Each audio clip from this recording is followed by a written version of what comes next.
Hello everyone, स्वागत है आपका आपके अपने educational channel iconic Sangeeta maths academy में। कैसे हैं आप लोग? आई होप सब लोग अच्छे से होंगे और अपनी पढ़ाई भी अच्छे से कर रहे होंगे। तो देखिए, आज मैं आप लोगों के लिए लेकर आई हूँ जो हमने सैम्पल पेपर स्टार्ट किया था PT2 का, मैथमेटिक्स 9th क्लास का।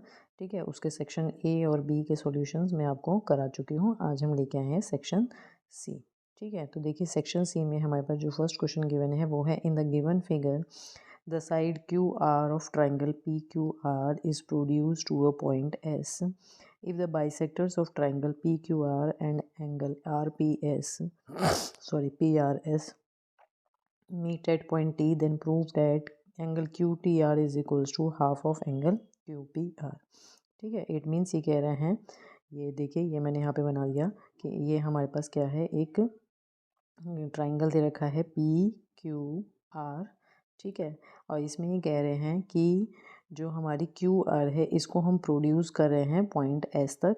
ठीक है, और जो एंगल Q का बाइसेक्टर है, ठीक है, एंगल PQR का जो बाइसेक्टर है, ठीक है, उसको हमने कहाँ तक बढ़ाया, यहाँ T तक बढ़ाया। ठीक है, तो हमें प्रूव करना है एंगल QTR, यानी ये वाला जो एंगल है ये किस एंगल का हाफ है, एंगल QPR के हाफ है। यानी ये एंगल मतलब इस एंगल का क्या है, हाफ होगा। ठीक है, यानी अगर ये x है तो ये x/2 आएगा। ठीक है, ये हमें यहाँ पे प्रूव करना है। तो देखिए, इसके लिए आपको क्या करना होगा, जो चीज़ हमें गिवन है हम पहले वो लिख लेते हैं। क्या गिवन है, TQ is a bisector of angle. ये जो हमारा TQ है ये क्या है, इस वाले एंगल का बाइसेक्टर है। अगर बाइसेक्टर है इट मीन्स ये एंगल इस एंगल के इक्वल हो जाएगा। तो हम क्या कह सकते हैं, angle PQT is equals to angle QTR, है ना। यानी ये एंगल इस एंगल के इक्वल हो जाएगा, या हम ये कह सकते हैं कि ये हाफ ऑफ एंगल PQR के इक्वल भी है। ठीक है, और क्या कह सकते हैं हम यहाँ पे, इसमें also TR is the bisector of PRS, है ना। ये जो हमारा TR है, ये जो TR है ये क्या है, बाइसेक्टर है किसका, इस एंगल का, है ना। ये क्या है, इस एंगल का बाइसेक्टर है। तो ये एंगल भी क्या हो जाएंगे, हाफ ऑफ डिवाइड हो जाएंगे। तो PRT यानी PRT किसके इक्वल हो जाएगा, TRS के इक्वल हो जाएगा, या हाफ ऑफ PRS के इक्वल हो जाएगा। ठीक है, तो अब देखिए इन ट्राइंगल, अब जो हमारा ट्राइंगल है PQR, उसमें हम क्या कह सकते हैं कि जो हमारा PRS है वो क्या है, एक्सटर्नल एंगल है। देखिए, ये जो हमारा ट्राइंगल PRS है ये क्या है, एक्सटर्नल एंगल है, और ये दोनों क्या हो गए, इसके लिए इंटरनल एंगल, इंटीरियर एंगल्स हो गए, है ना। तो हम यहाँ पे क्या कह सकते हैं कि वो जो हमारा एक्सटीरियर एंगल है वो उन दोनों एंगल्स के सम के इक्वल होगा। कौन सा, एक बार मैं यहाँ पे इसको ऐसे बना देती हूँ। ठीक है, यानी ये एंगल इस एंगल और इस एंगल के इक्वल होगा। तो ये हमें एक इक्वेशन मिल जाएगी। ठीक है, सिमिलरली हम क्या करेंगे, एक एंगल हमने TQR लिया, ट्राइंगल TQR, ये वाला जो ट्राइंगल है ये वाला ट्राइंगल भी ले लिया हमने। ठीक है, अब इस वाले ट्राइंगल में हमारे पास क्या हो जाएगा, TRS जो है, क्या TRS है जो वो TQR, देखिए यहाँ पे बताती हूँ मैं, ये वाला जो हमारा एंगल है ये TQR है ना, किसके, TQR और QTR के इक्वल हो जाएगा। यानी ये एंगल इस एंगल और इस एंगल के इक्वल हो जाएगा। सिर्फ इतने वाले एंगल की बात हो रही है। ठीक है, तो यहाँ से हमें क्या मिल गया, ये इक्वेशन नंबर 2 मिल गई। ठीक है, सेम, और यहाँ पर आप रीज़न ज़रूर लिखिएगा। अगर आपने रीज़न नहीं लिखा, रीज़न नहीं लिखेंगे तो इसका क्या कहते हैं, आपका हाफ मार्क्स कट सकता है। ठीक है, अब क्या करेंगे, TRS is equals to half of PRS, अभी हमने ऊपर लिया था वो लिख देंगे। तो हमें वहाँ से क्या मिल जाएगा, TQ, और TQP क्या है, हाफ ऑफ PQR है ना। तो यहाँ से देखिए, और हमारे पास क्या आ जाएगा, half of angle PRS, half of angle PRS क्या हो जाएगा, हाफ ऑफ एंगल PQR, है ना, और हाफ ऑफ एंगल QTR। अगर ऐसे समझ नहीं आए तो देखिए मैं ऊपर फिगर में बता देती हूँ। ठीक है, क्या हो जाएगा हमारे पास, half of angle PRS, half of angle PRS is equals to half of angle PQR plus angle QTR, है ना, इसके इक्वल हो जाएगा। ठीक है, क्योंकि ये सेम बेस पर है। और क्या हो जाएगा, अब देखिए कहाँ पहुँचे थे हम, ये। अब आप क्या करिए, यहाँ से एंगल PRS की वैल्यू रख दी हमने, ठीक है, वन इक्वेशन से।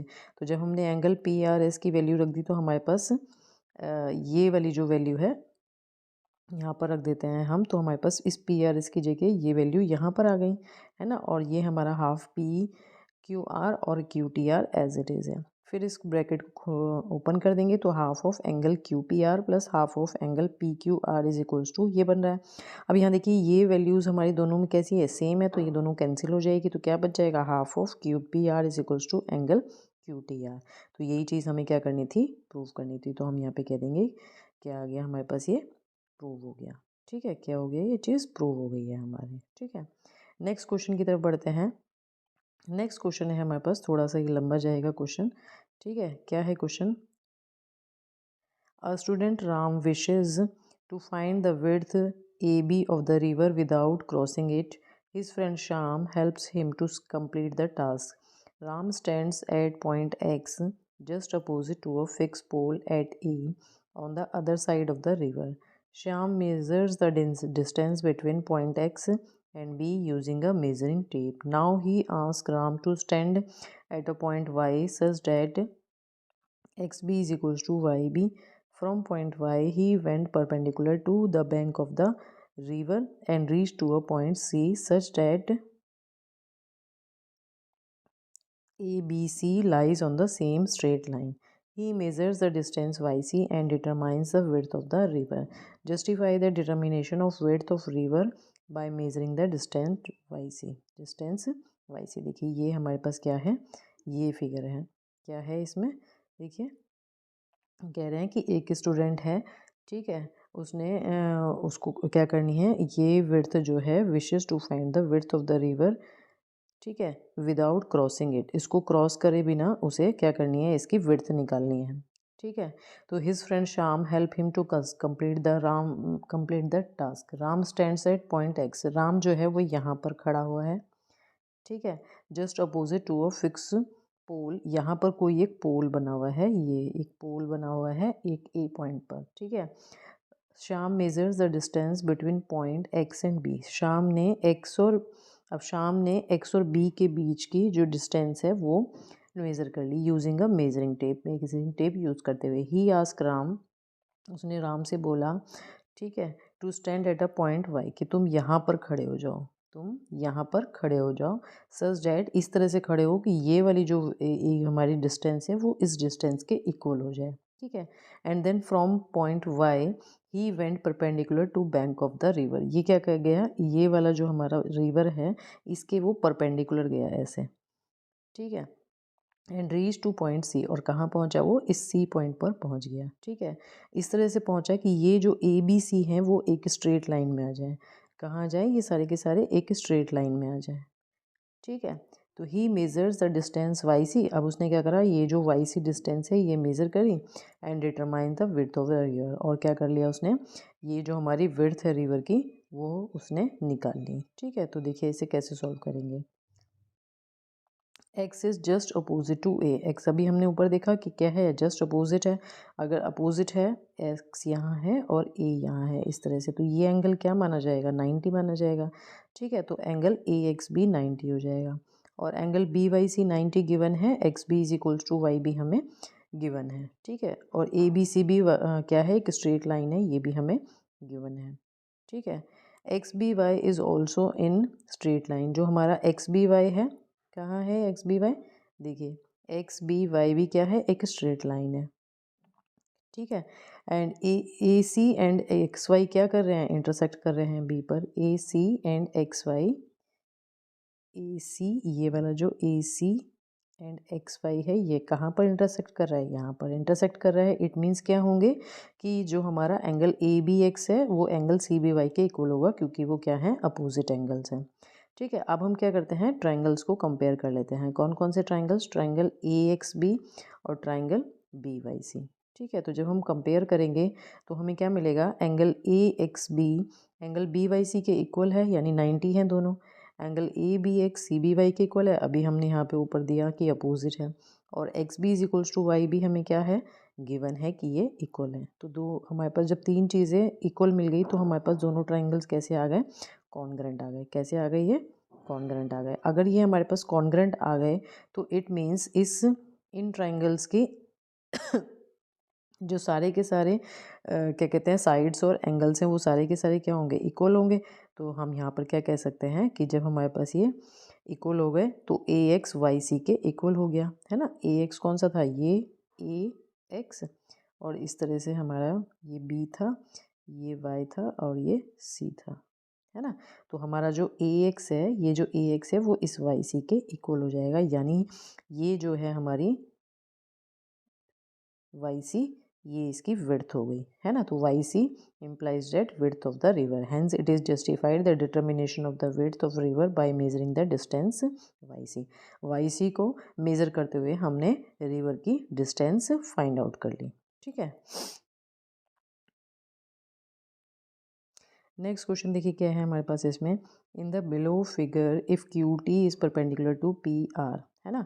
यानी ये कह रहे हैं कि ये जो हमें एक फिगर दिया हुआ है, जो हमारा क्यू टी है वो पी आर पे क्या है, परपेंडिकुलर है। यानी ये एंगल जो है वो 90 दिया है, एंगल टी क्यू आर 40 दिया है, यानी ये एंगल आपको टी क्यू आर आपको 40 दिया है, और एंगल एस पी आर आपको 30 दिया है। तो आपको एक्स और वाई की ये जो वैल्यूज़ हैं, ये जो एक्स और वाई है ये आपको फाइंड आउट करना है, ठीक है। तो देखिए ये बहुत सिंपल है, हमें पता है कि ये एंगल क्या है, 90 है, ये एंगल हमें 40 दिया है और ये एंगल हमें 30 दिया है। तो अगर हम ट्राइंगल, कौन से ट्राइंगल की बात करें, ट्राइंगल टी क्यू आर की बात करें, सॉरी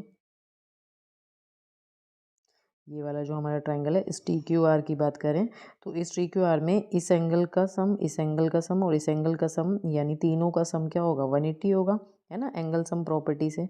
तो हमारे पास ये 40 है, ये 90 है, तो x मिल जाएगा, और यहाँ से हमें x मिल जाएगा क्या, 40 plus 90 plus X is equals to 180, यानी 130 plus X is equals to 180 हो जाएगा। तो x की वैल्यू कितनी आ जाएगी, 50 डिग्री आ जाएगी, ठीक है।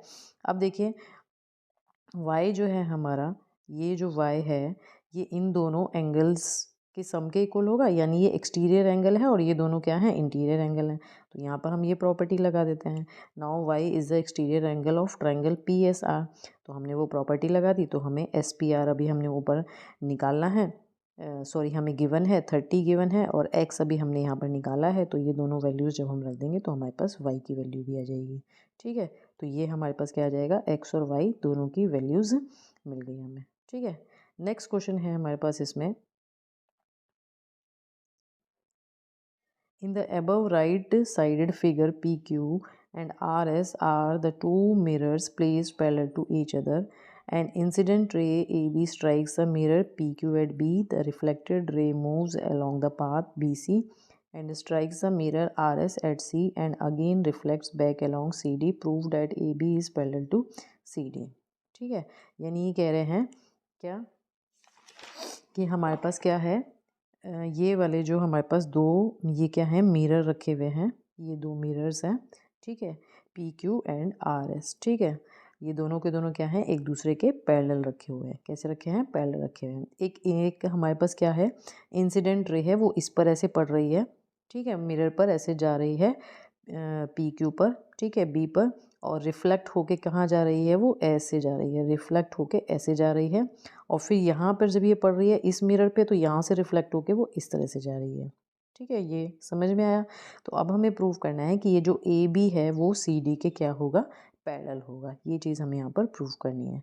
तो देखिए सिंस हमारे पास B E and F C क्या है, नॉर्मल है, क्या है, देखिए बी ई, यहाँ से मैंने क्या करा, ऐसे नॉर्मल यानी इन पर परपेंडिकुलर डाल दिए, बी ई ये कंस्ट्रक्शन है, एंड एफ सी ये क्या है, नॉर्मल है, किस पर, पी क्यू और आर एस पर। ये वाला जो पी क्यू है इस पर बी ई, और आर एस जो है इस पर ये एफ सी हमारे पास क्या है, ये नॉर्मल है, ठीक है, यानी परपेंडिकुलर है। नॉर्मल का मतलब ये समझिए, ठीक है।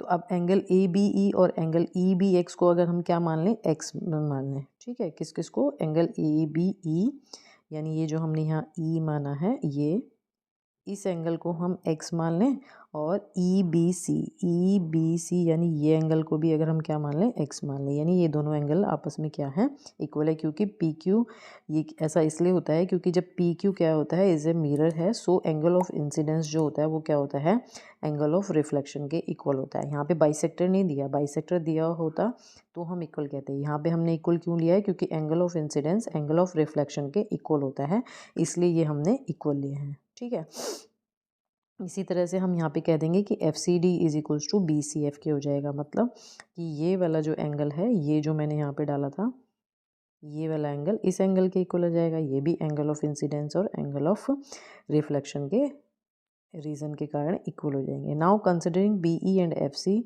ठीक है, अब हम बी ई और एफ सी को लेते हुए चलते हैं और taking B C as transversal, और हम क्या करते हैं बी सी को एक यानी ये लिया हमने, ये लिया और बी सी को हम क्या मान लेते हैं, ये दोनों क्या हैं पैरेलल हैं, है ना, ये हम क्या मान लेते हैं इसकी एक ट्रांसवर्सल है। तो अगर ये ट्रांसवर्सल है तो हमारे पास क्या आ जाएगा angle E B C angle B C F के इक्वल हो जाएगा। जब हमारे पास दो लाइंस पैरेलल होती हैं और ये ट्रांसवर्सल जाती है तो ये एंगल इस एंगल के इक्वल हो जाता है, तो ये हमारे पास क्या हो जाएगा ऑल्टरनेट एंगल के बेस पर X is equals to Y हो जाएगा। That is angle A B E is equals to हम एफ सी डी भी कह सकते हैं। अब एंगल इक्वेशन वन और इक्वेशन टू को अगर हम ऐड कर दें तो हमारे पास क्या आ जाएगा E B C plus angle A B E is equals to B C F plus F C D आ जाएगा। और E B C plus A B E को आप क्या लिख सकते हैं ए बी सी, और इन दोनों को प्लस कर देंगे तो क्या लिख सकते हैं बी सी डी, है ना। समझ में नहीं आया है तो ऊपर ऐसे देख लेते हैं, क्या एंगल ई बी सी, ये E B C plus angle A B, इस पूरे को हमने ऐड कर दिया तो ए बी सी ही तो बना। इसी तरह से ये एफ है, एंगल बी सी एफ और एफ सी डी को ऐड कर देंगे तो एंगल बी सी डी बन जाएगा, तो ये हो गया वो। ठीक है, नाउ बस अब हमें क्या करना है, if we take line A B and C D in consideration, है ना, alternate interior angle that are angle A B C and angle B C D कैसे आ गए इक्वल आ गए। तो इक्वल तभी तो आते हैं जब हमारे पास ए बी क्या होगी सी डी के पैरेलल होगी, तो ये हमारे पास क्या आ गए दोनों पैरेलल आ गए। ठीक है, नेक्स्ट क्वेश्चन है हमारे पास इसमें diagonal A C of a parallelogram A B C D bisects angle A. ठीक है, ये हमारे पास एक पैरेललोग्राम दिया है ए बी सी डी। ठीक है, ये क्या कर रहा है एंगल, ये जो हमारे पास डायगोनल है ये ए सी को जो डायगोनल है ये इसको बाइसेक्ट कर रहा है, तो हमें शो करना है कि it bisects angle C also, तो ये एंगल सी को भी बाइसेक्ट कर रहा है, और ये प्रूव करना है कि ए बी सी डी क्या है एक रोम्बस है। ठीक है, तो देखिए क्या करेंगे इसके लिए हमें यहाँ पैरेललोग्राम दिया है ए बी सी डी, ठीक है, और डायगोनल ए सी बाइसेक्ट कर रहा है, तो it means angle D A C equals to angle B A C के होगा।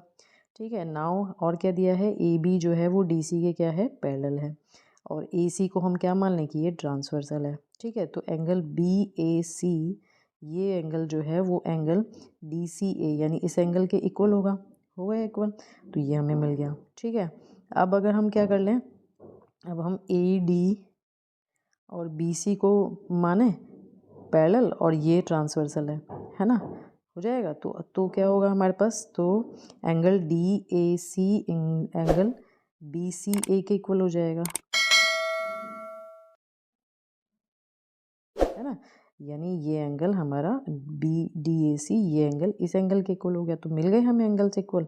अब हम क्या करेंगे फ्रॉम इक्वेशन 1 2 3 से हमें ये D A C B A C के equal, B A C D C A के इक्वल और D C A B C A के इक्वल मिल जाएगा। ठीक है, तो यहाँ से क्या मिल गया D C A is equals to angle B C A, तो ये क्या हो गया बाइसेक्ट हो गया एंगल सी। ये हमने फर्स्ट पार्ट कर लिया कि ए सी क्या कर रहा है एंगल सी को भी बाइसेक्ट कर रहा है। नेक्स्ट सेकंड पार्ट है रोम्बस प्रूव करने के लिए हमने क्या करा, एक इन ट्राइंगल ए बी सी जो हमने ऊपर पैरेललोग्राम लिया था